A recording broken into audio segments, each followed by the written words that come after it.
Assalamualaikum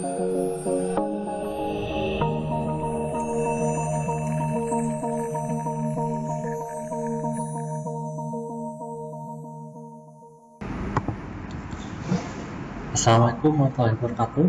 Selamat pagi semuanya. Salam budi luhur. Bertemu lagi di video perkuliahan saya, ya, di mata kuliah kecerdasan tiruan. Ya, bisa dikatakan ini adalah video terakhir dari mata kuliah kecerdasan tiruan, ya. Jadi tolong perhatikan betul-betul, ya. Siapa tahu ini keluar di UAS, ya. Jadi nanti saya akan bertemu lagi di mata kuliah yang berbeda, ya. Jadi menurutnya kita ketemu di mata kuliah yang berbeda. Jadi tolong perhatikan di materi pertemuan ke-14 yaitu tentang metode inferensi logika fuzzy. Kalau minggu kemarin kita sudah bahas topik yang dasar konsep-konsep logika fuzzy, sekarang kita akan menerapkannya di dalam perhitungan. Ya, seperti apa? Ya.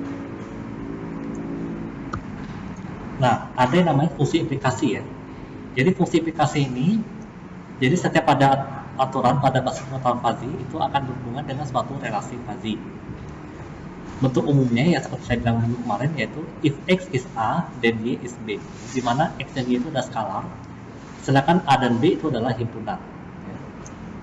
Bentuk ini perluas, ya, tidak mesti seperti ini, ya, tapi bisa jadi if x is 1 is A1, kemudian ada dot, x2 is A2, lalu dot lagi, x3 is A3, dot seterusnya sampai xn is AN dan y is B, ya. Itu bentuk ini perluas, di mana dot itu bisa berupa n atau or, ya.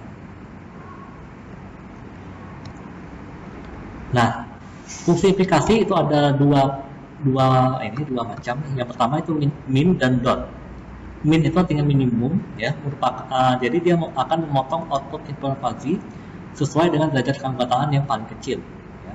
Itu kalau minimum. Jadi ilustrasinya seperti ini, ya.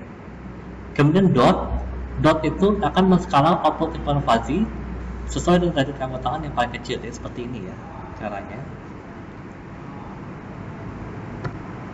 Nah, sistem inferensi fuzzy itu ada beberapa bagian, ya.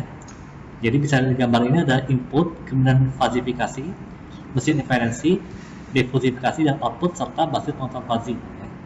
Jadi pengetahuannya dimuat dari basis pengetahuan fuzzy-nya.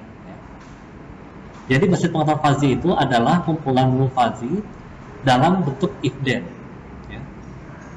Kemudian fuzzifikasi itu merupakan proses pengembangan input system yang mempunyai nilai tegas menjadi variabel linguistik menggunakan fungsi keanggotaan, itu fuzzifikasi. Kemudian mesin inferensi itu proses pengembangan input fuzzy menjadi output fuzzy.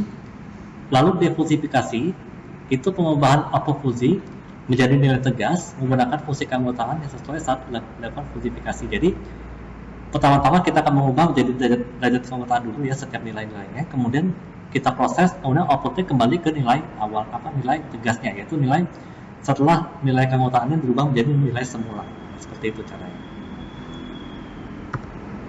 Nah, metode inferensi fuzzy itu yang pertama metode Tsukamoto, kemudian metode Mabdani, lalu metode Sugeno, dan yang keempat adalah metode Tahani, ya. Tapi saya tidak akan bahas semuanya, ya, karena itu terlalu panjang videonya. Maka saya akan cukup membahas metode Tsukamoto saja, ya. Jadi tahap-tahap dari metode Tsukamoto itu ada 4 tahap. Yang pertama fuzzifikasi yang sudah saya jelaskan sebelumnya, kemudian pembentukan basis pengetahuan fuzzy, lalu mesin inferensinya yaitu menggunakan operator Zade untuk menentukan nilai alpha predikat tiap rule, ya. Kemudian setiap alpha predikat tersebut digunakan untuk menghitung output tegas masing-masing rule menggunakan penalaran monoton, ya. Kemudian defusifikasinya dia menggunakan metode rata-rata terbobot, ya. Metode Tsukamoto ini adalah metode yang paling simple, ya. Makanya saya tidak jelaskan untuk metode yang lainnya karena ini terlalu rumit, ya. Nah, contohnya ada rule if S is S1, and T is T1, dan F is F1. Kemudian if S is S1, and T is T2, ya, dan F is F1. Kemudian if S is S2, and T is T1, dan F is F2. Terakhir, if S is S2, and T is T2, dan F is F2. Misalnya diketahui nilai T-nya adalah 300 dan nilai S-nya adalah 4000.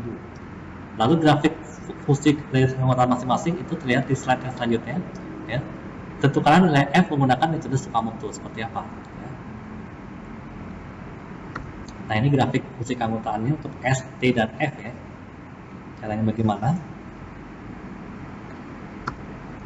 Nah, kemudian perhatikan dari grafik fungsi keanggotaan S itu adalah karena itu fungsi linear, maka rumusnya menjadi sesuatu seperti ini. Perhatikan lagi ya, ini grafiknya.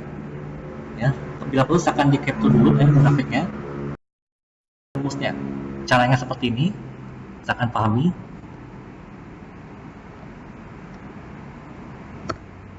Kemudian T itu ya, lihat lagi grafiknya. Kemudian karena itu linear, maka rumusnya juga mirip dengan tadi ya, mirip dengan ini. Silakan dipahami ya, pahami.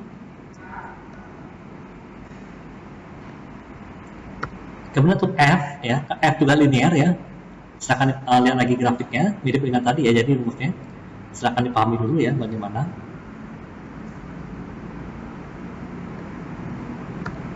Nah, kemudian tahap selanjutnya adalah kita akan menghitung nilai fungsi keanggotaan setiap variabel ya, yaitu variabel S dulu, kemudian T ya.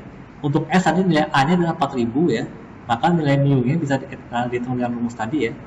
Lalu variabel T-nya juga sama, kita hitung menggunakan yang mu T-nya ya, dan nilai B-nya adalah 300 ya. Nah, kemudian kita akan menghitung alfa predikatnya untuk setiap rule ya. Itu caranya seperti itu ya. Karena itu semuanya N, kata penghubungnya N, maka semuanya adalah minimum ya. Seperti itu caranya.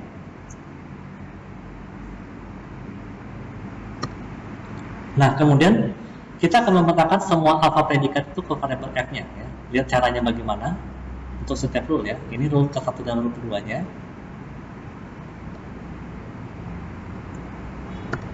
Kemudian yang rule ke-3 dan rule ke-4-nya ya.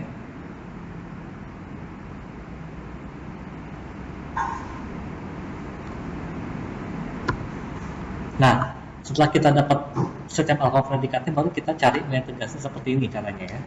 Caranya seperti itu silahkan kalian pahami ya. Bila perlu kalian balik lagi ke tahap selanjutnya, jadi di replay lagi silahkan ya, di rewind. Nah, jadi nilai tegasnya, nilai F-nya adalah 4983,33 ya. Itu nilai tegas F-nya.